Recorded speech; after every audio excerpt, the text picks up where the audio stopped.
مزید تفصیلات سامنے آئیں گی۔ ان کی فیملی کو یہ بتایا گیا ہے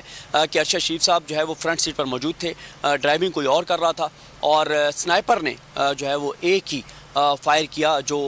گولی جو ہے ان کے سر پر آ کر لگی اور جس سے وہ شہید ہوئے۔ تو فیملی کو اب تک جو ہے وہ یہ چیزیں جو ہیں وہ کمیونیکیٹ کی گئی ہیں۔ اب اس میں مزید کیا انفارمیشن آتی ہے، مزید کیا تفصیلات آتی ہیں، مزید کیا چیزیں ہوتی ہیں، ظاہر ہے یہ جیسے جیسے تحقیقات آگے بڑھیں گی یہ چیزیں سامنے آئیں گی۔ اور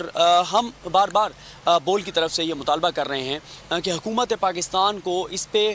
فوری ریئیکٹ کرنا چاہیے۔ حکومت تو جو ہے وہ اس طرح بیہیو کر رہی ہے جیسے کہ واقعہ ہوا ہی نہیں ہے، یا پتہ نہیں اس خاموشی کو ان کی کوئی خواہش سمجھا جائے، ان کی خوشی سمجھا جائے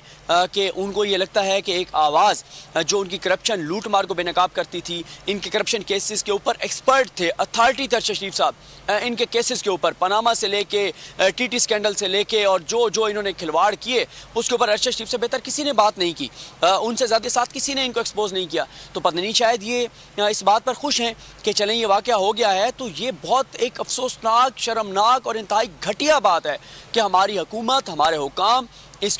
کے اوپر بڑا نارمل بیہیو کر رہے ہیں کہ جیسے کوئی واقعہ ہوا ہی نہیں ہے، کوئی عام سی بات ہو گئی ہے۔ یہ عام سی بات نہیں ہے۔ پاکستان کے اتنے بڑے صحافی کو، پاکستان کے اتنے بڑے نام کو، ارشد شریف صاحب کو، اور پھر سب سے اہم بات یہ ہے کہ جن حالات میں وہ پاکستان سے گئے ان کو اس طرح سے وہاں پر شہید کر دینا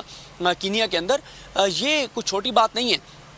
ہونا تو یہ چاہیے تھا کہ فوراً حکومت ریئیکٹ کرتی، سب سے پہلے پتہ ہی حکومت کے ذریعے چلتا، حکومت آ کر بتاتی کہ یہ واقعہ ہوا ہے اور ہم اس پر بات کر رہے ہیں، ہم رابطہ کر رہے ہیں، ہم حکام سے پوچھ رہے ہیں، ہم اداروں سے وہاں کے پوچھ رہے ہیں، اور کوئی ایکٹیویٹی نظر آتی۔ یہاں پر تو حالات یہ ہیں کہ کئی گھنٹے گزرنے کے باوجود کوئی آفیشیل بیان حکومت کی طرف سے نہیں آ رہا، حکومت کوئی بات نہیں کر رہی اور حکومت کی جانب سے مجرمانہ خاموشی ہے۔ تو اس مجرمانہ خاموشی کی سمجھ نہیں آ رہی کہ اس کی وجہ کیا ہے۔ اور اس وقت ہم ارشد شریف صاحب کی رہائش گاہ کے باہر موجود ہیں، یہاں پر ان کے جو دوست ہیں ان کی آمد کا سلسلہ جو ہے وہ جاری ہے، اور مزید جو بھی ظاہر تفصیلات آئیں گی تو وہ بھی ہم لمحہ بلمحہ اپنے ناظرین کو، ارشد شریف صاحب کے چاہنے والوں کو اور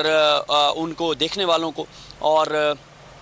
ہر وہ شخص جو پاکستان سے محبت کرتا ہے، اس کا دل غمگین ہے، اس کو اندازہ ہے کہ پاکستان کا نقصان ہے۔